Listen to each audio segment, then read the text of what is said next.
Olá, terceiro ano, dando continuidade à nossa aula do dia de hoje, estamos agora com a disciplina de História. Vocês vão abrir o livro de vocês, vão colocar ele na página 9, para que a gente possa dar continuidade ao conteúdo. Nós estamos estudando o campo e hoje nós vamos ver as transformações no campo. Mesmo que o campo ele continue aparentemente igual, né, ocorreram muitas modificações nele, tá? No cotidiano das populações que habitaram nessas áreas que foram originárias dos avanços tecnológicos em que estamos vivendo agora, né? No período colonial, lá entre o século XVI e o século XVII, já existiam no Brasil grandes fazendas de cana-de-açúcar e também plantações de alimentos para o nosso próprio consumo, né? Em pequenas propriedades, quase em uma agricultura familiar, certo? Isso foi se manifestando, né? Foi se modificando ao longo do século XVII, com o início do processo de interiorização. Com isso, as outras áreas elas foram se tornando locais de produção.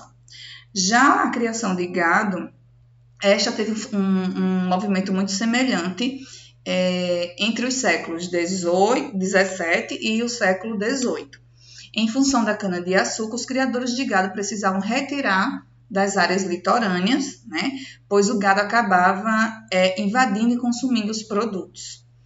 Na região nordeste, na nossa região, principalmente, os criadores de gado, eles criaram fazendas em regiões cada vez mais distantes do litoral. E foi o famoso interior, né, onde foi se transformando o interior. Aí nós vamos ver no livro de vocês as transformações no campo. Para o urbano, o campo era um lugar que parecia estar parado no tempo. Ele teve essa impressão por causa das estradas de terra, do estilo de algumas construções, dos jeitos tradicionais de viver e trabalhar. Você tem uma impressão parecida com a de urbano a respeito do campo? Por quê?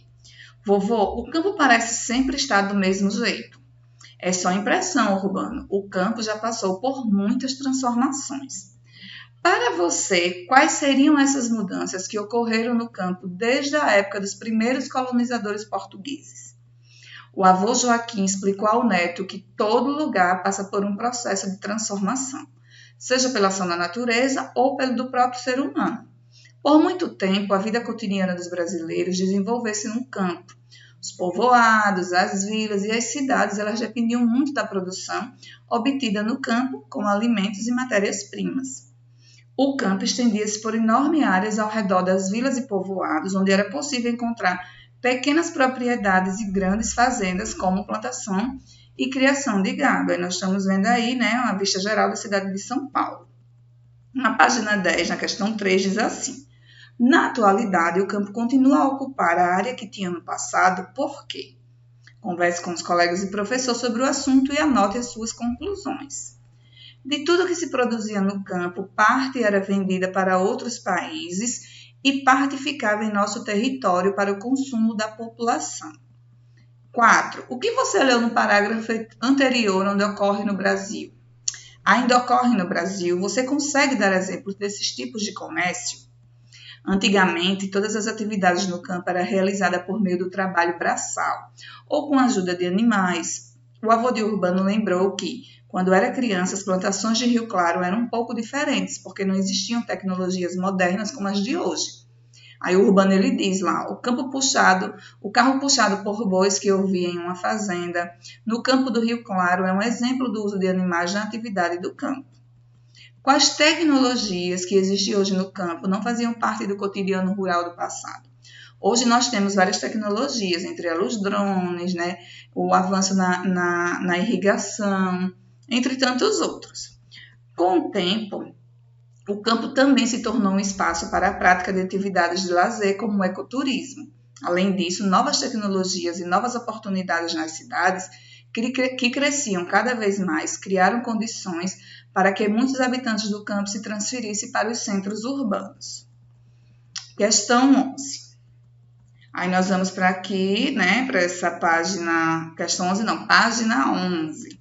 Nós vamos para aqui, ele mostra essas duas imagens, né, por muitos turistas que desejam praticar ecoturismo, localizada no Parque Nacional de Peruaçu, Minas Gerais, e a Cachoeira Grande, em Alagoinha, no estado de São Paulo.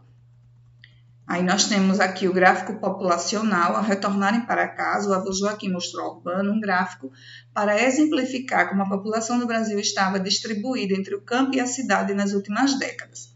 Os gráficos são representações que ilustram determinadas informações textuais, como a quantidade de uma população. Observe o gráfico. Aí ele dá o gráfico e na página 12 ele pergunta: qual é o assunto do gráfico? Joaquim, o avô de Urbano, nasceu na década de 1950. Quando ele era criança, a maior parte da população brasileira vivia no campo ou na cidade? Quando o pai de Urbano nasceu na década de 1970, onde morava a maioria dos brasileiros? E a questão 4, no município onde vive, há mais pessoas morando no campo ou na cidade? Busque informações com o professor e os colegas. Nós estamos encerrando por aqui com a nossa atividade do dia de hoje. Fiquem com Deus, tenham um ótimo feriado e até sexta-feira. Beijos, tchau!